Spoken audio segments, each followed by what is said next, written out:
Ilang araw lamang nga po mga idol ang nakakalipas mula nang pumirma ng kontrata ang veteran guard na si Isaiah Thomas sa Phoenix Suns. Tuluyan na nga itong nakapaglaro sa kanilang pagkapanalo kahapon kontra sa Philadelphia 76ers. Ang problema lamang dahil nga naging dikit ang kanilang laro ay sa garbage time na lamang nga ito pinaglaro kung saan 2 minutes na playing time lamang ang kanyang nakuha dito sa pagtatala niya ng 0 out of 1 sa field goal at 1 assist na kinadismaya ng mga fans, lalo pat excited naman nga sila na maglaro ito matapos siyang mawala ng halos 2 taon. Kaya may ilan nga ditong nagsabi na ginawa lamang nga po ng Phoenix Suns si Isaiah Thomas bilang palamuti since hindi man lang nga po nila siya ginagamit sa kabila ng kagustuhan at excitement na nakuha nila sa pagpapapirma sa kanya ng mga nagdaang araw. Pero hindi rin naman nga ninyo dapat pang ikegulat since 10-day contract lang naman ang kontrata nito, kaya mas prioridad nga po nila ang ibang mga malalaro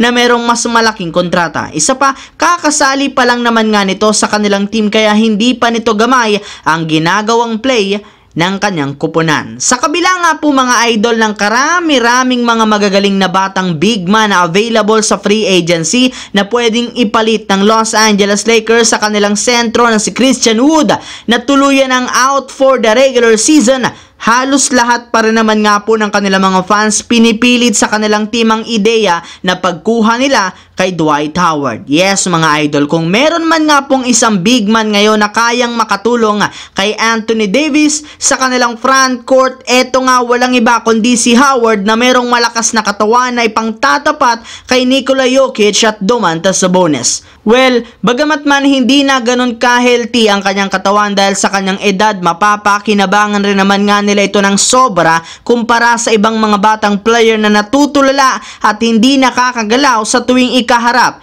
si Nikola Jokic. Yes mga idol, yan nga ang positibong epekto bakit gustong makuha ng Lakers fans si Howard ngayong season. Ngunit ang negatibong epekto rin naman dahil nga kumpleto na ang lineup ng Lakers, kakailanganin nga talaga nilang magtanggal o mag-waive ng isang player sa kanilang lineup bago nila makuha si Dwight Howard kung gusto man nila itong maidala hanggang sa play-in tournament at sa playoffs. Bawal na rin naman nga nila itong bigyan ng 2-way contract, plus kung papipirmahin rin naman nga nila ito ng 10-day contract, hindi rin naman nga ito makakapaglaro sa play-in at playoffs. Kaya no choice ngayon ng Lakers management kundi mamili kung hindi nila ito kukunin o kung magtatanggal sila ng isang player sa kanilang lineup na magkakaroon ng negatibong epekto sa kanilang cap space next season. Samantala, natigil na nga po mga idol ng Los Angeles Lakers ang kanilang sunod-sunod na talo at pagbagsak sa Western Conference matapos silang manalo sa kanilang huling game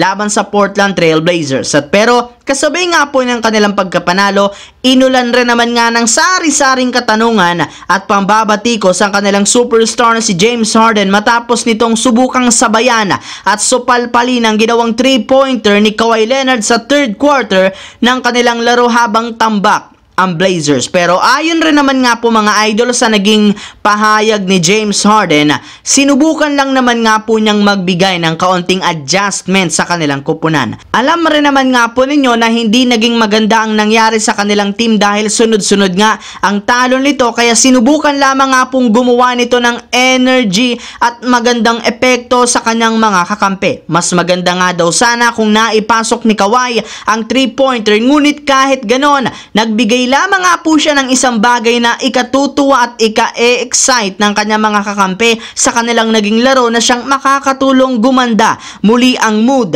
ng kanilang buong team. So yun lamang mga idol ang ating bagong video. Once again, this is your J-Zone TV.